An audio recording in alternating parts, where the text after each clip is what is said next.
Welcome to my YouTube channel, Lyricist Dr. Ramkumar. Today, our discussion is অসুস্থ আশা ভোসলে ভর্তি মুম্বাইয়ের হাসপাতালে। কি জানালো পরিবার? শনিবার 92 বছরের কিংবদন্তি সঙ্গীতশিল্পীকে মুম্বাইয়ের বিচ ক্যান্ডি হাসপাতালে ভর্তি করা হয়। সঙ্গীত জগতে তার অবদান আপনারা সকলেই জানেন। তার রয়েছে বহু গানের রেকর্ড। অভিনয়ের থেকে শুরু করে রাহুল দেববর্মনের সুরে তিনি অসংখ্য হিট গান কিন্তু দিয়েছেন।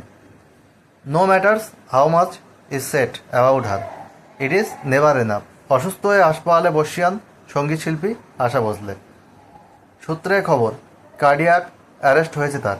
ইমার্জেন্সি ইউনিটে চিকিৎসা চলছে আশা ভোসলের।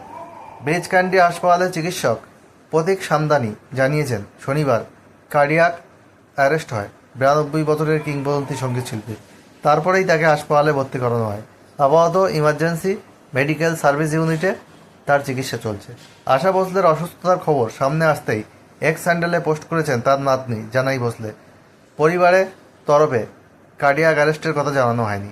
জানাই লিখেছেন, আমার ঠাকুরমার বুকে সংক্রমণ হয়েছে, সেই কারণেই হাসপাতালে ভর্তি করানো হয়েছে। আমাদের গোপনীয়তাকে সম্মান জানানোর জন্যে আবেদন করছি। এখন চিকিৎসা চলছে, আশা করছি সব ঠিক হয়ে যাবে এবং আপনাদের অবশ্যই জানাবো। জানাই নিজে সঙ্গীত শিল্পী এবং কত্থক শিল্পী। তিনি আশা ভোসলের ছোট ছেলে আনন্দ ভোসলের মেয়ে। ভারতীয় সঙ্গীত জগতে এই আশা ভোসলে কিন্তু সুর সম্রাজ্ঞী লতা মঙ্গেশকরের বোন, আপনারা সবাই জানেন। সঙ্গীত জগতে 7 দশকেরও বেশি সময় ধরে বিচরণ এই কিংবদন্তি গায়িকার। নানা ধরনের গানে শ্রোতাদের মাতিয়েছেন তিনি। যেটা বললাম, অভিনয়ের থেকে রাহুল দেববর্মন, নানা কিংবদন্তি সুরে তার গান এখনও কিন্তু জাদু ঝরায়। 4 দশক থেকে 9 দশক দীর্ঘ সময় ধরে তার গানে মহাবিষ্ট আর সমুদ্র হিমাচল। শুনলেন তো এই আশা ভোসলের কী হয়েছে, পরিবারের তরফ থেকে কি জানানো হয়েছে। If you like my content, you can subscribe my YouTube channel. Keep press on bell icon. You will be notified.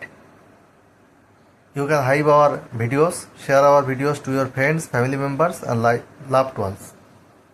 Today I am ending here. I will come back soon with updated videos. Thank you so much for watching this full video. Please stay tuned.